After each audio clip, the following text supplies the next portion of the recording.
Today I want to take you on a journey to understand a powerful force of nature that can be both fascinating and devastating: landslides. Let's understand how they happen and what we can do.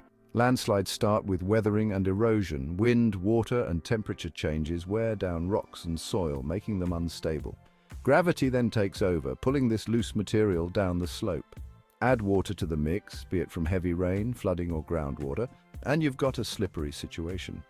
Human activities like deforestation, construction, and mining can increase the risk by altering the terrain.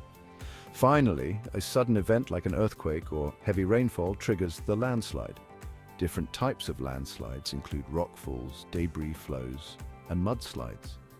While landslides can occur anywhere, some areas are more prone due to geological conditions. What can we do?